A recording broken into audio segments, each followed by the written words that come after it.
안녕하세요. 저는 40대 중반의 미혼 여성입니다. 곧 취인을 앞두고 있는 제가 여태 미혼이라 그러면 사람들은 걱정을 하기도 하고 괜한 참견을 하기도 합니다. 혼자 늙어봐야 좋을 것 하나 없다며 적당한 사람 만나서 결혼하라고 성화드리기도 하죠. 좋은 사람을 만난다면 죽기 직전에라도 결혼을 할 생각이 있지만 아쉽게도 아직까지는 그런 상대를 만나지 못한 탓에 저는 현재 결혼 생각이 없습니다.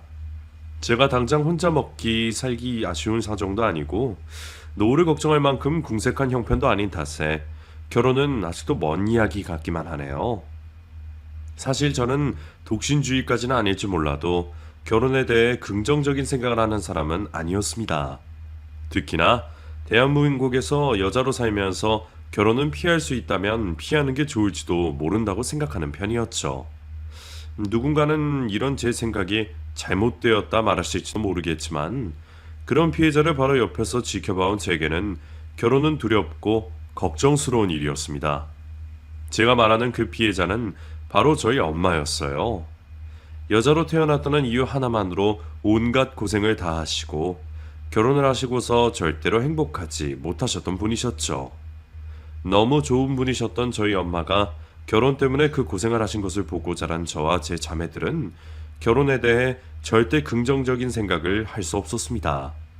그럼 제가 저희 엄마의 잔혹한 결혼사에 대해 이야기를 하겠습니다. 저희 엄마는 참 불쌍한 분이셨어요. 요즘 세상에 태어나셨더라면 하고 싶은 것도 많으시고 할 일도 참 많으셨을 텐데 그 시절에 여자애로 태어났다는 이유로 친정에서부터 수모를 당하셨습니다.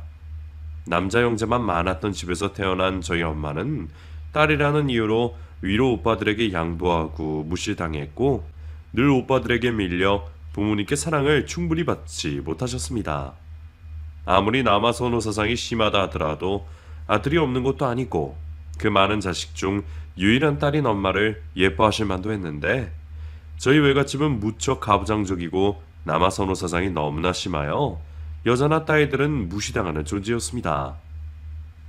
그래서 저희도 어렸을 적부터 외갓집과 그 집 식구들을 싫어하곤 했었죠. 공부하고 싶은 기회도 박탈당하고 딸이라고 살림만 하며 살았던 저희 엄마는 나이가 차서는 일찍이 시집가게 되셨습니다. 그리고 그렇게 저희 아빠를 만나 저희 세 자매를 낳게 되셨죠. 저희 부모님은 연애 결혼이 아니셨어요.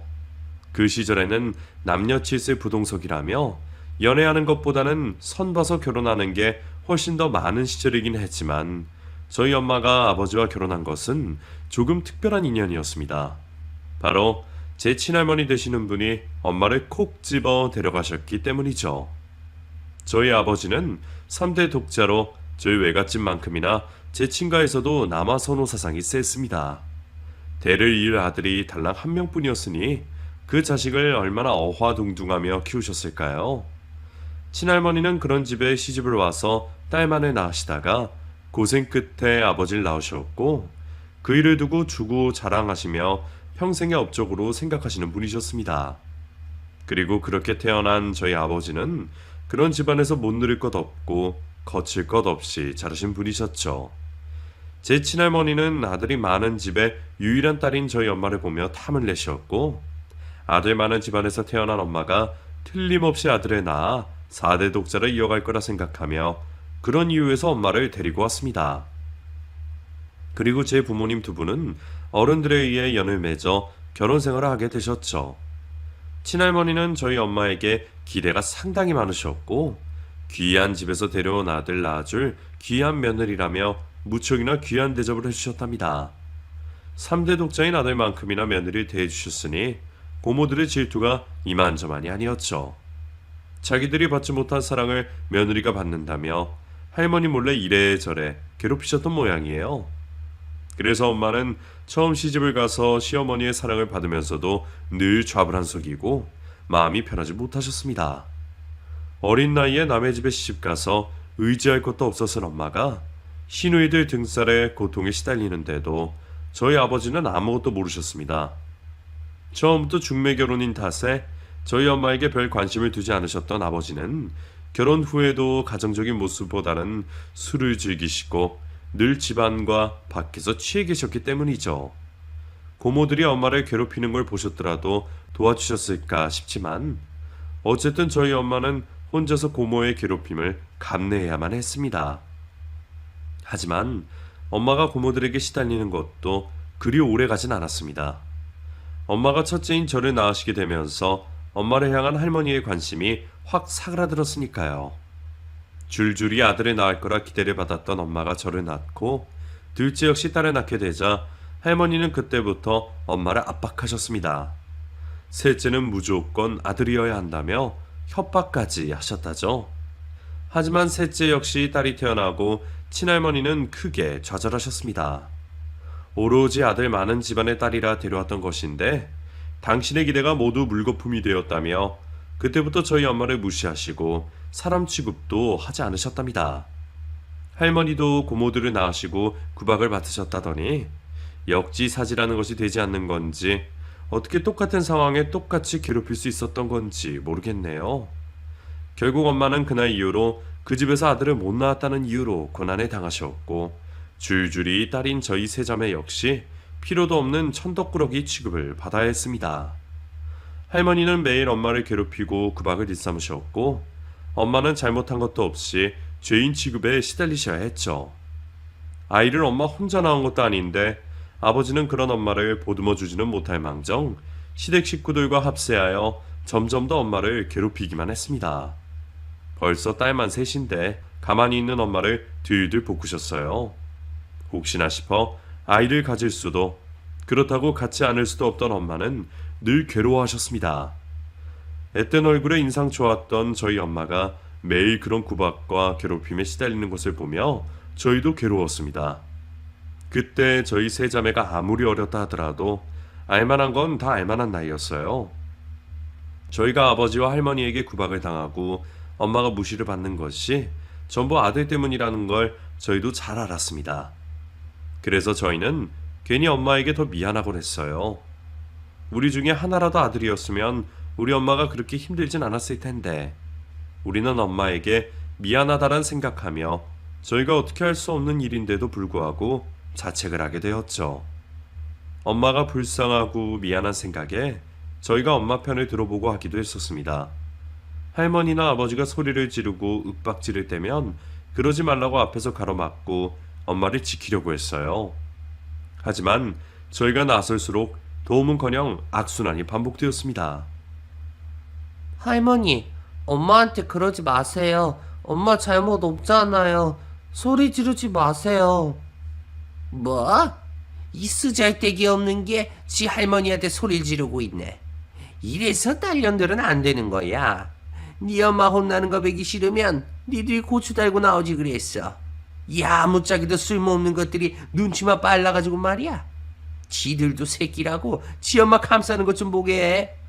그래, 너희들끼리 이렇게 똘똘 뭉쳐서 사니까 좋으냐? 이러려고 딸만 셋을 줄줄이 낳았어? 아이고, 내가 너한테 뭐 대단한 거 바랐냐? 네 친정엄마처럼 아들 좀 낳으라고 데려왔더니 아들은커녕 죄다 딸만 낳는 귀신이 붙었나. 정말 왜 그러냐? 죄송해요 어머니. 다음번에는 꼭 아들 낳겠습니다. 아들은 낳겠다고? 3번이나 틀려먹었으면 인정할 줄도 알아야지. 이러다가 너가 넷째로 또 딸을 낳을까봐 내가 너한테 임신하란 말도 못하겠다. 너가 우리 집 와서 대체 하는 일이 뭐가 있니? 쓸모도 없는 딸에만 셋을 낳고 그 애들 입에 벌어먹이느라 우리 아들만 고생하고. 이럴 거면 차라리 내 아들 세장가를 보내는 게 낫겠어. 너도 양심 있으면 내 발로 네 발 나갈 줄 알아야지. 어? 너가 없어져 주면 우리 아들도 다른 걱정 없이 새 살림 차릴 것 아니냐. 네가 못 낳겠으면 다른 데 기회라도 줘야지. 어머니, 아무리 그래도 어떻게 그런 말씀을 하세요. 애들이 있는데 제가 어딜 가겠어요. 제가 잘할 테니까 제발 그런 말씀을 하지 마세요. 예? 할머니는 아들을 못 낳는 저희 엄마를 그런 식으로 모욕을 하면서 차라리 제 발로 나가길 바라셨습니다. 처음이야 엄마도 저희도 화가 나서 그냥 하시는 말인 줄 알았습니다. 하지만 그 후로도 매번 제발 나가라며 들들 볶는 것을 보니 아들을 낳을 만한 새 며느리를 드리고 싶어 한다는 것을 알게 되었죠. 내뱉는 말 모두 엄마가 지 발로 나가기를 바라는 것임을 알게 되었습니다. 할머니도 딸이 있고 같은 여자이면서 어떻게 엄마에게 그런 말을 할 수 있는지 지금도 믿을 수가 없네요. 저희 엄마도 마음 같아서는 그런 집구석에 버티고 있고 싶지 않으셨을 겁니다.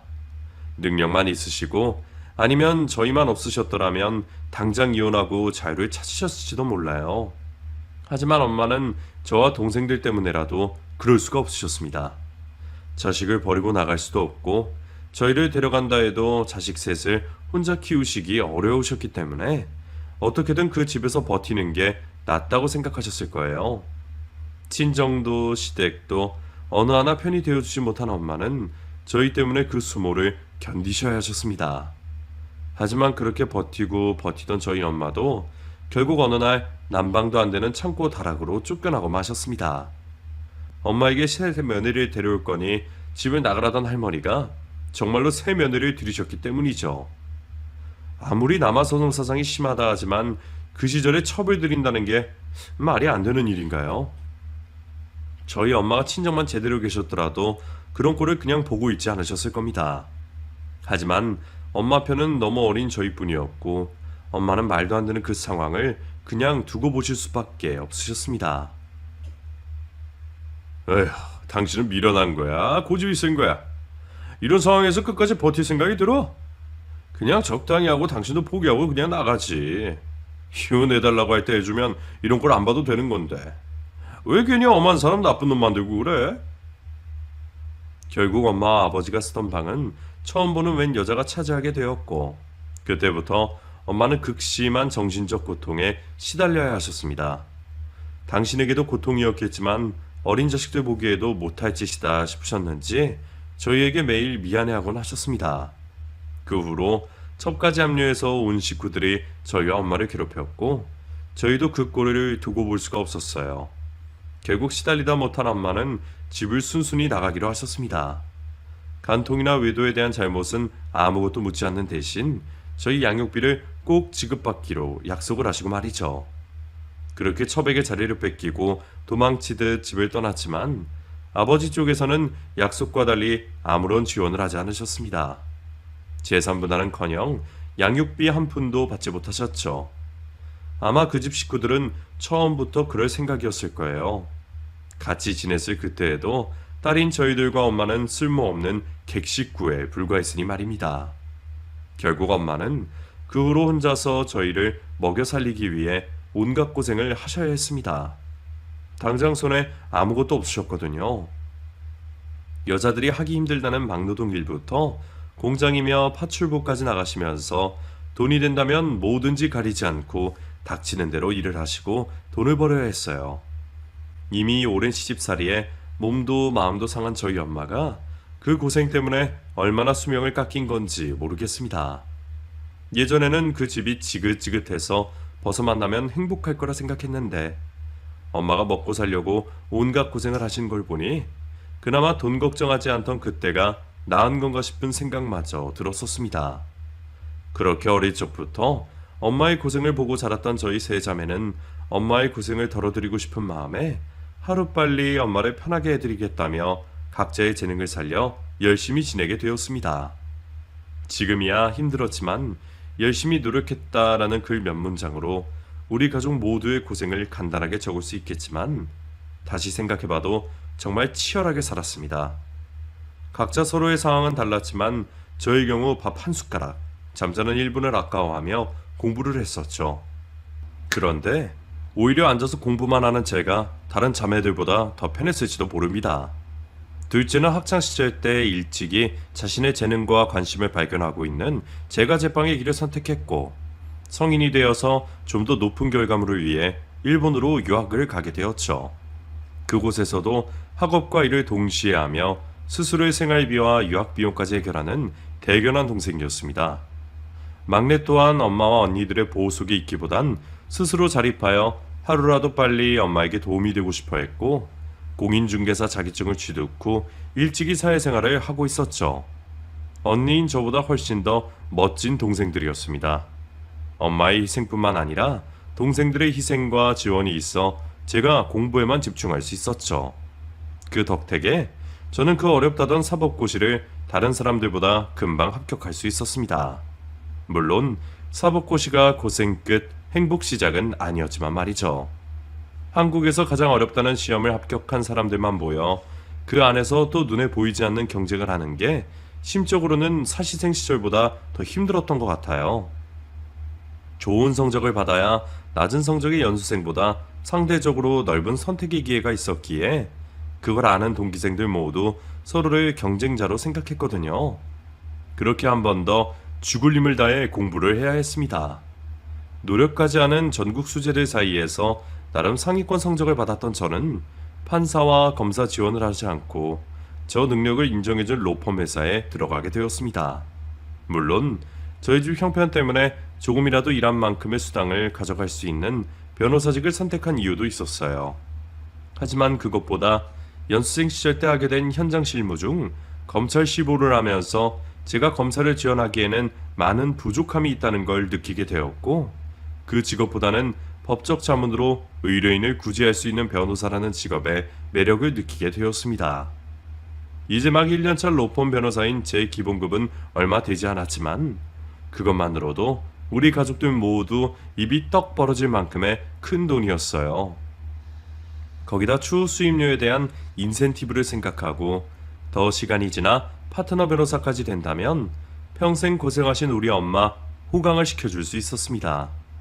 그래서 우리 세 자매는 앞으로의 생활을 더 기대했습니다. 우리 세 자매 훌륭하게 자라 서로 챙겨줄 수 있는 넉넉한 형편이 된 만큼 홀로 우리를 포기하지 않으시고 고생만 해오신 엄마에게 보답을 해드릴 수 있었으니까요. 그런데 왜 하필 불행은 가장 행복한 시기를 앞두고 찾아오는 건지. 회사 일로 늦은 퇴근을 하고 돌아온 집에서 복통으로 잠을 못 이루시는 엄마를 제가 발견하게 되었죠. 병원으로 가자는 말에도 그 돈이 아까워서인지 단순 복통이라며 진통제를 찾으시는 엄마를 저와 동생이 병원으로 들쳐업고 가게 되었습니다. 이상 소견이 보인다는 의사분의 말에 우리 세 자매 모두 가슴이 철렁했어요. 여러 검사를 받게 된 엄마와 병원에 나가게 된 건 다음날 점심 즈음이었습니다. 그리고 며칠이 되지 않아서 엄마에게 암이 있다는 이야기를 듣게 되었죠. 손도 쓸 수 없을 만큼 전이가 된 췌장암이었습니다.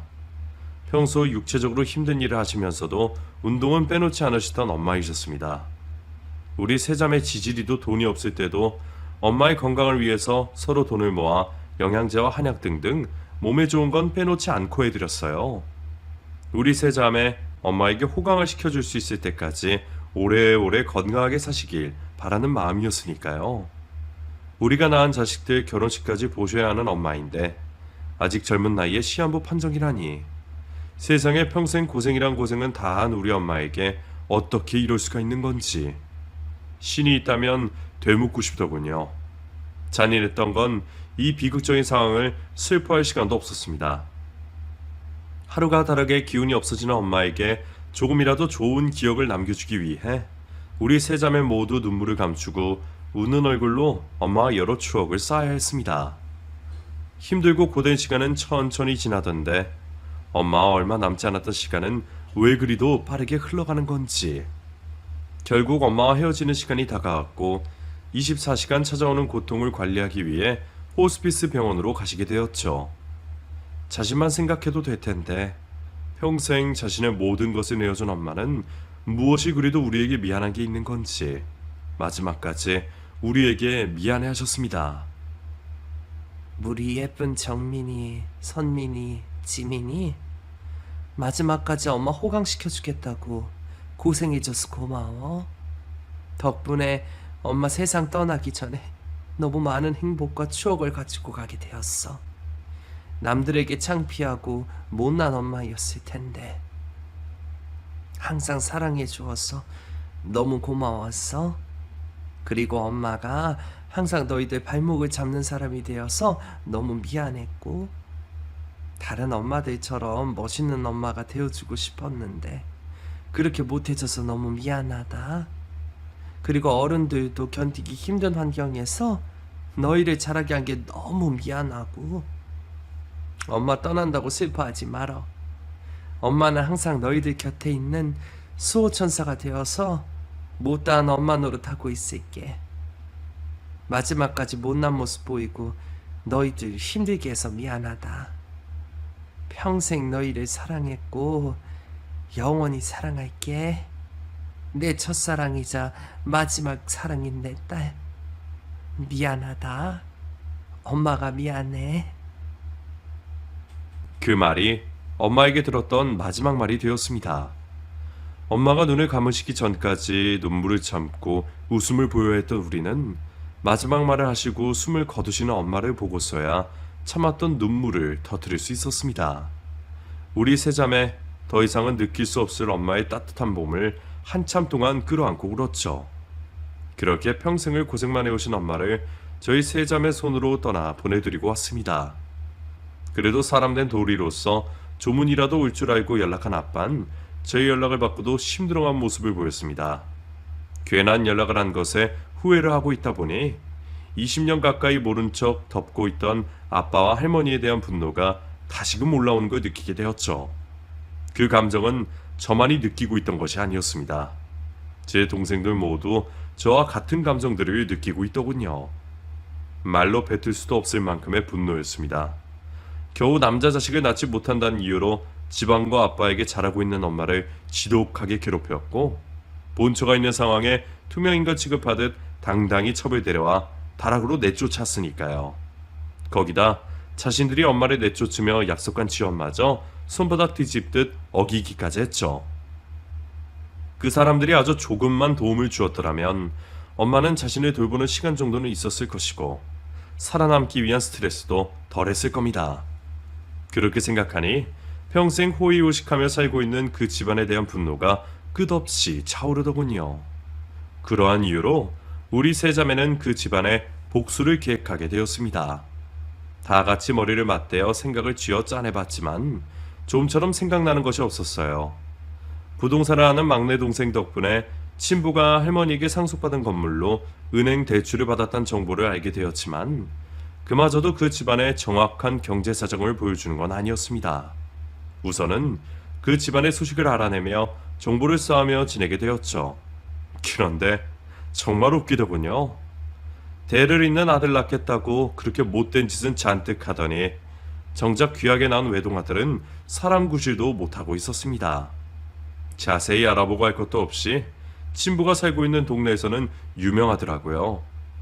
얼마나 귀하게 키웠길래 인성이 그렇게 개차반인지. 동네 주민과 동창생들 이야기를 듣다 보면 하나같이 악담만 했습니다. 중학생 시절부터 담배 피고 가출하고 일진놀이를 하며 동급생들을 괴롭히는 건 기본이었고, 실업계 고등학교를 진학한 이후에도 잦은 절도와 폭행으로 소년원까지 다녀왔었죠. 성인이 된 지금이라고 별반 다르지 않았습니다. 아직 20대 초반의 나이에 직업이 없는 건 당연할 수도 있겠지만 재벌가 자식도 아니면서 매일 큰 돈을 흥청망청 쓰더군요. 그래서 처음에는 친부의 외동아들을 괴롭히는 계획을 세우고 있었습니다. 저 나이 먹도록 아직 인간 구실 못하는 아들을 아직까지 귀하게 모시는 친부가 아들이 힘들어하는 상황이 오면 얼마나 가슴 아파할지 궁금했거든요. 그런데 저희 세자매가 거기에 맞는 계획을 세우기도 전에 알아서 기회가 굴러 들어왔습니다. 호랑이 굴에 제발 들어오듯 친부가 저희에게 먼저 연락을 한 거죠. 너 정민아, 그래 잘 지내고 있었어? 엄마는 잘 보내드렸고? 그때 내가 말을 섭섭하게 해서 미안하다. 안 그래도 엄마 이래서 힘들어하는 너희 앞에 내가 나타나면 더 안 좋을 거라 생각했거든. 아빠 마음 이해하지? 그 말 하시려고 전화하신 건 아니겠고.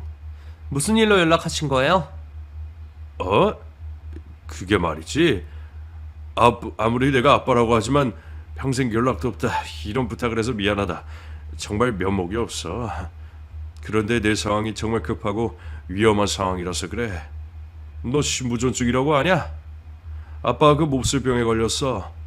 내가 정말 건강체질인데 너 엄마랑 너희를 그렇게 떠나보낸 일이 나도 모르게 신경을 많이 썼나 보더라.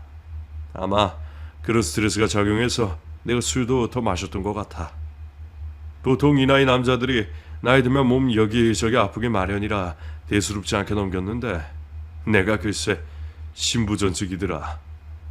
관리하면 좋아진다고 하던데 네 엄마 그렇게 허망하게 떠나보내니 속이 좀 쓰리겠어.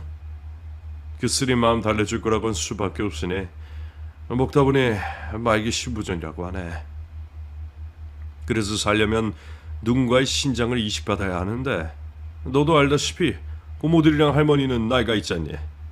신장 공여자 기다리는 방법도 있긴 한데 공여자 찾기까지는 시간도 오래 걸려서 너희 3명 중에 아무나 신장 이식 좀 해주면 좋겠는데 이번 기회에 우리 부녀들 간의 관계도 회복하고 말이야.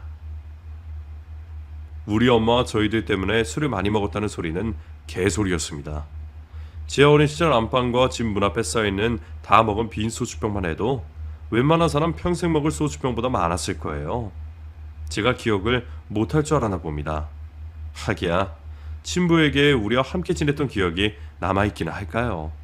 어떻게든 되는 대로 동정심을 이끌어내서 신장을 이식받으려 하는 개수작이었죠. 더군다나 생각을 해보겠다고 끊은 뒤 알아본 신부전 정보로 친부가 말했던 게 얼마나 헛소리였는지 알게 되었습니다. 검사를 해서 몸에 문제만 없다면 그 많은 고모들도 신장 이식 공여자에 적합했고 우리 엄마 대신 데리고 온 첩도 있었습니다. 그 사람들이야 여자이고 나이도 있어서 힘들다는 핑계로 100번 봐준다고 해도 멀쩡히 살아있는 20대 초반의 아들이 있었어요. 섣부른 짐작일 수도 있겠지만 분명 자기 하나뿐인 손자, 외동아들은 귀하다는 이유로 할머니와 아빠가 애초에 신장이식 공여자 대상에도 포함 안 시켰을 겁니다. 거기다 신부전이 회복이 되는 건 아니었지만 충분히 관리만 한다면 악화시키는 걸 늦출 수 있다고 나와 있더군요. 그런데 몇 달 사이에 저희에게 연락을 할 만큼 나빠졌다는 건 죽고 싶어 환장한 건지 자기 좋아하는 술을 계속 마셨다는 소리였어요. 그러고선 평생 연락 한번 지원 한번 해주지 않던 우리 3자매에게 갖은 불쌍한 척은 다 하면서 신장을 내놓으라고 하고 있었던 거죠. 말을 더 할 것도 없이 우리 3자매는 절대 그 사람에게 우리 신장을 공유해 줄 수 없었습니다. 그 인간에게 나눠줄 바에야 어디다 갖다 버리는 게 나았지. 그 인간 아마 수술 후에도 정신 차리지 못하고 또 술을 마실 사람이었어요. 모른 척 무시를 하자고 의견을 모으던 도중 어쩌면 엄마와 우리의 복수를 할 수 있는 기회라고 느껴졌습니다. 우선 친부에게 간을 보기로 했죠. 아빠, 얘들이랑 얘기해봤는데요. 간단한 수술도 아니고 수술 후에는 행복을 한다고 해도 생활하는데 불편함이 있다고 들어서요. 누가 하겠다고 생각하는 게 쉽지가 않네요. 그런데 동명이는요? 걔는 안 돼요? 동명이? 동명이가 그러니까 걔는 안 돼. 집에 잘 들어오지도 않고 연락도 안 되고.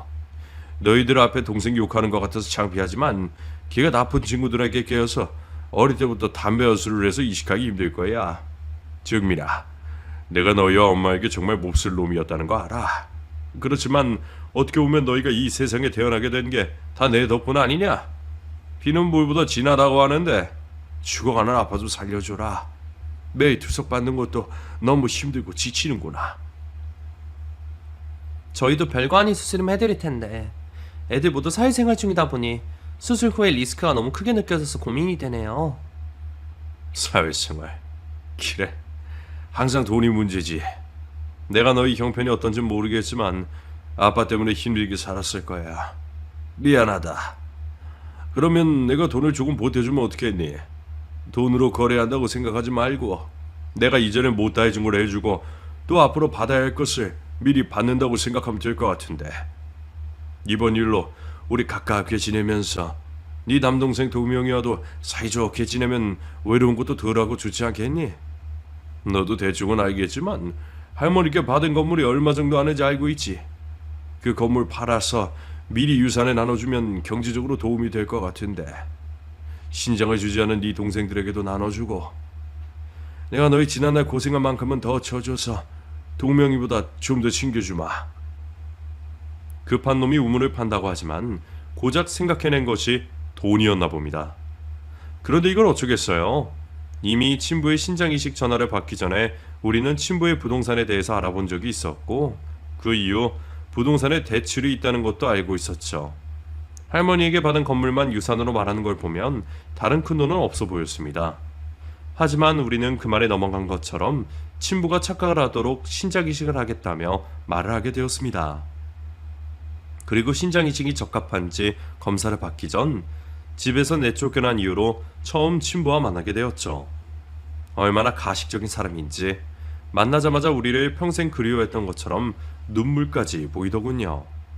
더 우스웠던 건 우리 세 자매 하나같이 잘 되어 있는 모습을 보자 눈이 동그래진 모습이었습니다. 자기가 그렇게 아끼는 아들은 정신 못 차리고 사람 구실 못하는데 자신이 내쫓은 자식들은 잘 되어 있으니 별의별 생각이 다 들었겠죠. 하여튼 진심이라고는 하나도 없는 죄를 마치고 신장이식 적합 여부를 검사하기 위해 병원으로 가게 되었습니다. 우리들 중 가장 건강한 둘째 동생 선민이가 우선 검사를 받게 되었어요. 아빠와 혈액형이 같아서이기도 했고요. 둘째 동생이 검사를 받고 난 뒤 별다른 문제가 없자 공여자로 등록이 되었습니다. 그리곤 수술 전 몇 가지 주의사항과 함께 수술 날짜가 결정이 되었죠. 그러다 아빠와 같이 병원으로 온 할머니와 친부의 현재 아내도 만나게 되었습니다. 고맙다라는 말 정도는 할 줄 알았는데 할머니인 저희를 보고는 인사를 먼저 안 했다며 괜한 신경질을 부리더군요. 거짓이긴 해도 당장 당신 아들을 위해서 희생을 해준다고 하는데도 말이죠. 그놈의 성질머리는 나이가 먹어도 고쳐지지 않나 봅니다. 그렇게 시간은 흘러가게 되었고 수술 날짜를 얼마 남기지 않게 되었어요. 그동안 혹시 둘째 동생이 도망이라도 갈까 싶었는지 친부는 매일같이 우리 자매들에게 일일이 전화를 돌렸죠. 그런다고 도망을 못 가는 것도 아닐 텐데 말입니다.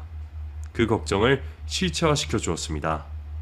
둘째 동생은 사업 때문에 일본에 간다고 했고 돌아올 날짜가 지났지만 아무런 연락을 하지 않았죠. 전부 우리 계획 그대로 진행한 거였어요. 처음에는 어쩔 수 없이 참고 있던 진부도 수술 남자가 점점 다가오자 걱정이 되었는지 할머니와 고모들을 데리고는 둘째 선민이를 내놓으라며 저희 집에 찾아왔습니다. 아니, 선민이게 어디 간 거야? 수술이 얼마 남았다고 걔는 연락도 안 돼. 혹시 너희들 우리 아들 잡아먹으려 일부러 이런 짓을 꾸민 게야? 이 미친 것들이 지 애비를 죽이려고. 너희들 전부 고소하기 전에 어서 선민이 있는 곳 말해. 어서 전화해서 병원으로 오라고 하라고. 할머니께서는 아직까지 저에게 성질 부리실 만큼 정정하시네요. 우리 엄마는 당신들 때문에 갖은 고생 다 하시다가 결국 몹쓸 병으로 돌아가셨는데 그런데도 아무런 죄책감 안 가지고 계시죠?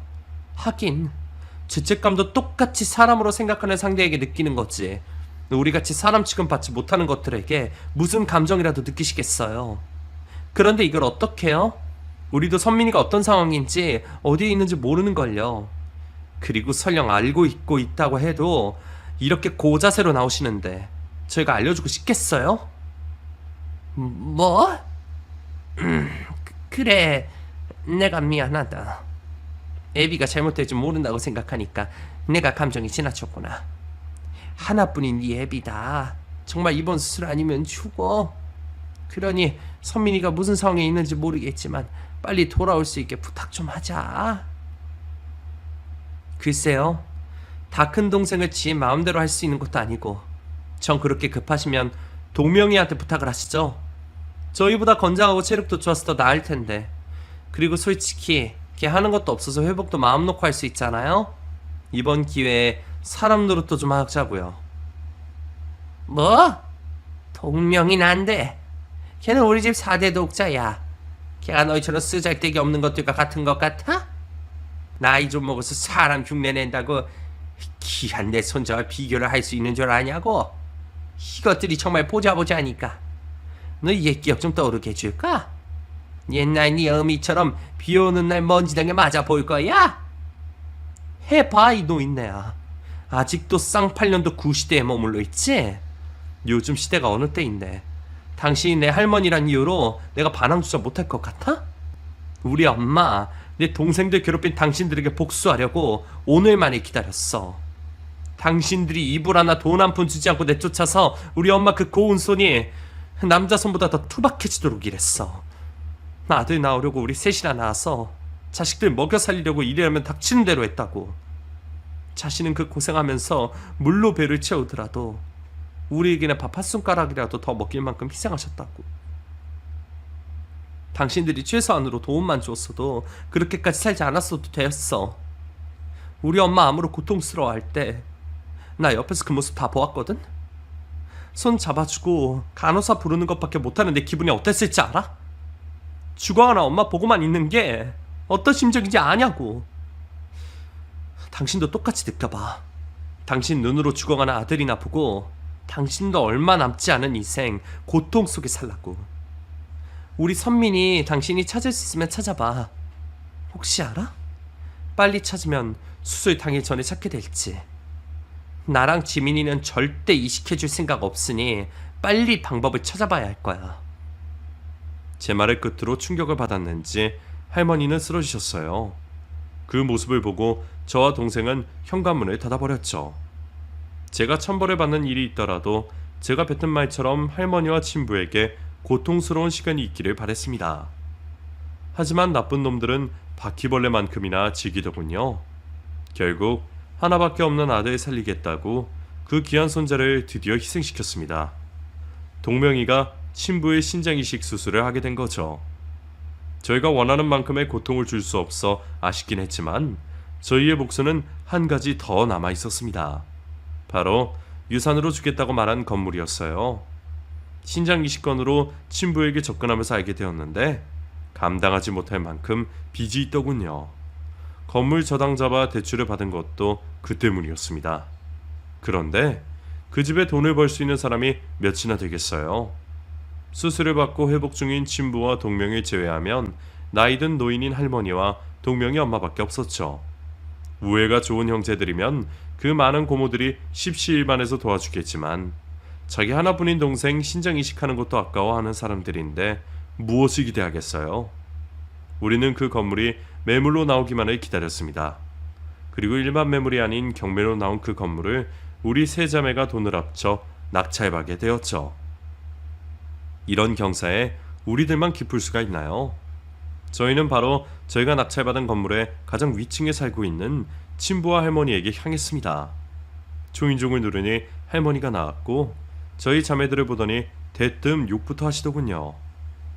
사잡아 죽일 것들이 치 목숨 끊어달라고 제 발로 찾아와? 야, 이 미친 것들아. 너희 때문에 너희 애비가 죽을 뻔하고 내 귀한 손주가 대체 수술한 거 알아? 그래, 이번에 또 사람 속을 어떻게 뒤집으려고 왔어? 저희가 그쪽 집안하고 상대하고 싶어서 온 것 같아요? 우리는 우리 일하러 온 거예요. 근데 왜 퇴가 아직 안 하셨어요? 이러면 불법 점거 아닌가? 정신 나간 것들이 무슨 소리야? 개집들과 말할 시간 없으니 당장에 꺼져. 아유, 재수 없어서. 애미야, 소금이나 팥 좀 가지고 와라.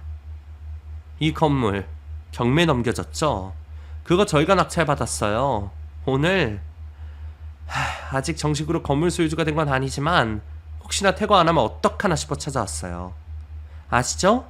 저희 자매 사람 같지 않은 사람들에게 피도 눈물도 없는 거. 괜한 생떼 부렸다가 험한 꼴 보지 마시라고 찾아왔어요. 저희가 당신들에게는 은행과 채권자들보다 더하면 더했지 덜하진 않을 테니까 알아서들 잘 행동하세요. 제 말을 듣고는 있는 할머니 표정을 보니 딱 알겠더군요. 그제서야 우리가 얼마나 자신들에게 이를 갈아오고 있는지 아는 듯 보였습니다. 눈빛에서 우리를 두려워하는 것도 느낄 수 있었죠. 아마 제가 말한 대로 따르지 않는다면 더한 복수가 자신들을 기다리고 있음을 아는 것 같았습니다. 결국 그 사람들은 우리에게 내쫓겨나듯 떠나게 되었습니다. 우리는 복수를 여기까지 하기로 했어요. 마음만 먹는다면 더할 복수들도 있었습니다. 그 집안 사람들 복수를 하면서 평생을 지낼 수도 있었지만 그만둬야 했어요. 복수를 하는 내내 시원하고 통쾌한 기분과 함께 뭔가 모를 찝찝한 감정들을 우리 세 자매 모두 느꼈거든요. 그리고 이제는 엄마가 진정으로 원할 우리들의 인생을 살기로 했습니다. 다 같이 한 건물에 지내며 행복한 삶을 살기로 선택한 거죠. 시간이 흘러 둘째 동생은 결혼을 했고 지금까지 가족들과 함께 저희 건물에서 살고 있어요. 어린 시절 힘든 기억이 많은 동생이 행복한 가정을 이룬 것 같아 정말 다행이라고 느껴집니다. 좋은 남편을 만나 아이를 낳고 행복하게 살고 있거든요. 결혼이라는 것에 별 관심이 없던 저와 막내 동생도 둘째를 보면서 점점 긍정적인 생각을 가지게 되네요. 물론 제 사연과 이곳의 여러 사연들처럼 이상한 남자를 만나서는 안 되겠지만요. 그래서 앞으로도 이 사연 채널이 저에게 많은 도움이 될 듯합니다. 어떤 시어머니 남편을 만나야 하고 이상한 사람의 전조 증상이 무엇인지 이 채널의 사연들이 알려줄 테니까요.